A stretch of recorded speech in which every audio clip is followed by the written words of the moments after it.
I've always wanted to do a video of the drive from Flagler Beach to Ormond Beach by way of this Old Dixie Highway, Beach Road, Beach Street area. It goes through the Tomoka Forest. This is called a forest that is a state park. King Tomoka was an Indian chief in the area a while ago.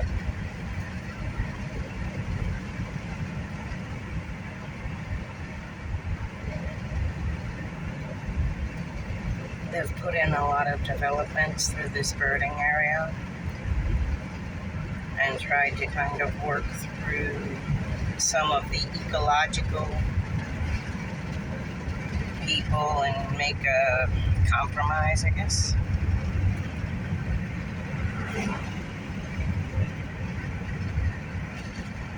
This is a very old part of Florida. Some of it burned in a fire in the 90s, but much of it remained.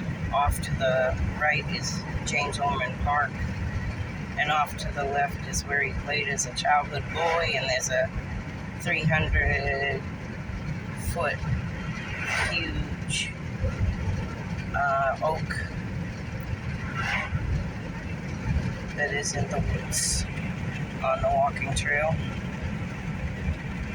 It's called the Fairchild Oak, and people come to look at that Fairchild Oak from miles around.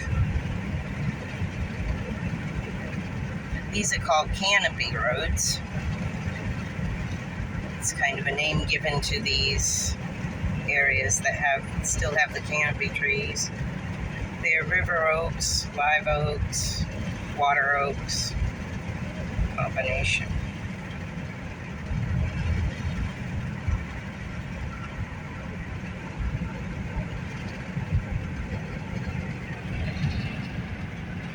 It's an extremely beautiful area.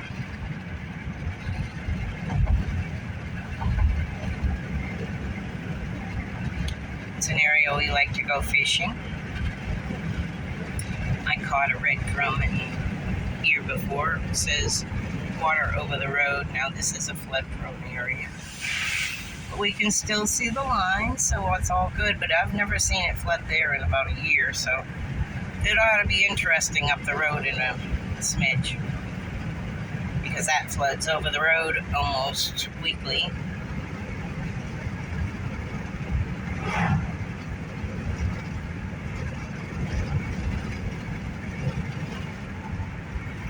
That's 2 armadillos in one drive.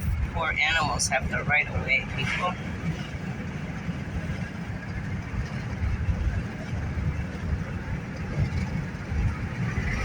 And a squirrel. Or a rat, actually. Actually kind of looked like a river rat. Swamp rat.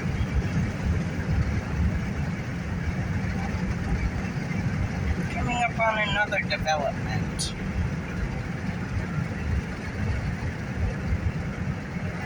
Nestled in the middle of the forest.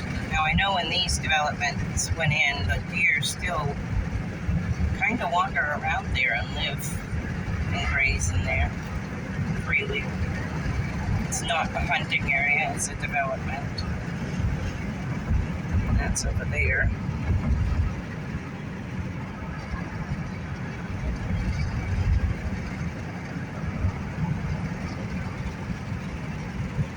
Keep the ocean beautiful. Ride quiet, please. And that, I hope, is for the birds' mating seasons, not the residents who live here. But the birds seriously have a hard time hearing each other's calls when the motorcycles are heavy in the speed weeks areas and stuff like that. If you haven't guessed, I am a amateur bird watcher, and I think I've got like 700 and something species total, but I've seen like 150. so I'm not real good. I'm not a world traveler either. I like the Steve Martin movie, The Bird Year, or The Big Year, about birds. It's pretty fun. Anything with Owen Wilson and Steve Martin's gonna be fun, in my opinion. How can you not love this area? This is just why I live about 10 miles out of Daytona, just for the view. This is Tomoka River, and they made some mosquito ponds and such so that the water is moving all the time. I don't know if you can see it, but there is a much better view a little further down.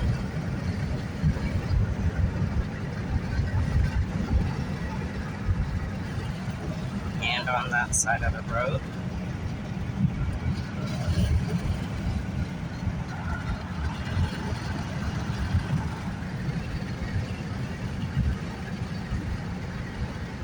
Speed limit 35. Speed limit 20. I'm going 40 and people are crawling up my ass.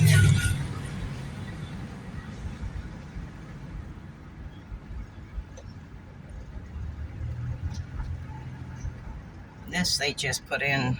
I don't think a lot of thought was put into it because this gets very flooded. The homeowners had to rework a lot of their property frontage. But Toscana is an elite. They can usually go in and build in these areas that they wouldn't let a little person put a little cabin that wouldn't harm it. They gotta just mow everything down. Except for a live oak or a magnolia, they're protected. Or river oaks.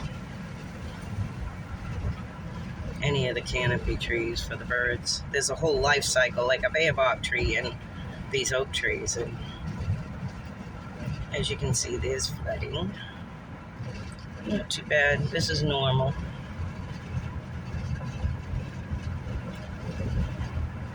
Drive-through fishing, I call it. You park right there and throw out a pole. This is our favorite place to fish. I've caught a red drum under this river bridge. We've caught catfish, sailfin catfish. There's a nice fisherman. I've caught crabs. They're fun to catch. They come up holding onto the hook like in Finding Nemo. It's very exciting. This is a really nice state park. Super nice state park, Tomoka State Park. It's got the statue of King Tomoki out there, and the statue of King Tomoki, when I saw it in 2017, was all broken up and in disrepair. And now it looks like they've repaired it from some recent videos I've seen of other bloggers.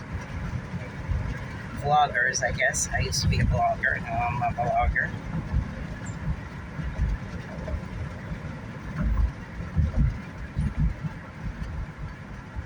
I don't need to sweat these people. They're enjoying the view.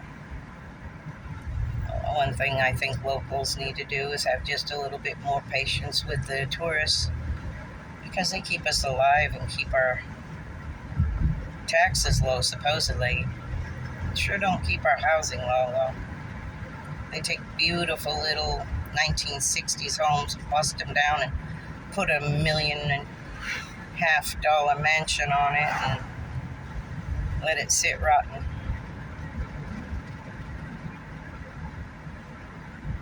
Because no millionaire is going to buy with the interest rates and things when it's not going to benefit them. They'd rather go bankrupt, let the things sit there. It's more beneficial in business, which is a big topic in itself.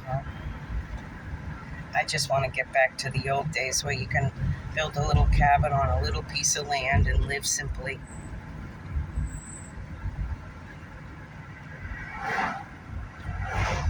Might not be for everybody, but a mansion's not for me, because I sure don't want to have to clean a mansion.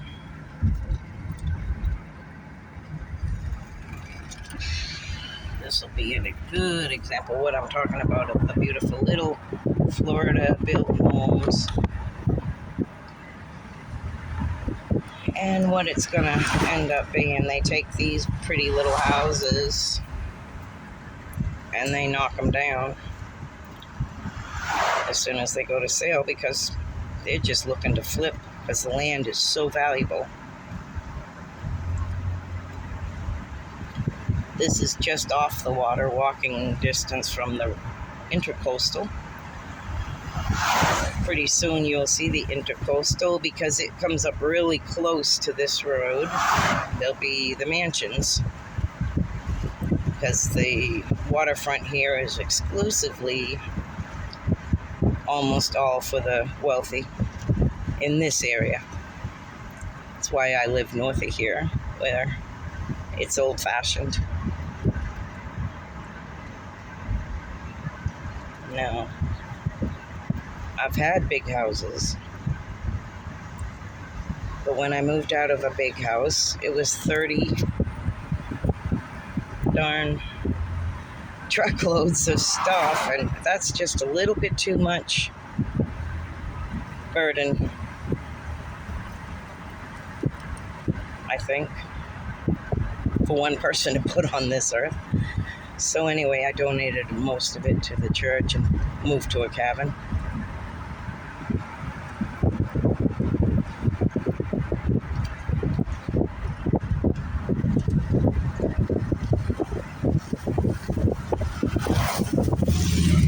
I know it's a bit windy. If it's too windy, I'll dub some music over it or something. But this is kind of the lay of the land. You can start to see the river back there. And you'll see a lot of these little houses. When they go up for sale, they get torn down and a bigger one is built. You can tell which ones are new. They would stand out like a sore thumb. A few of them still have tarps on the roofs from the Hurricane Ian. It hit here pretty hard.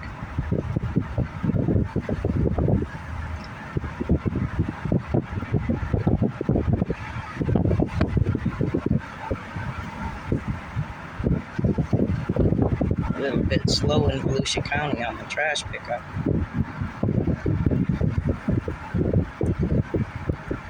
Everybody's got a pile like that from hurricane.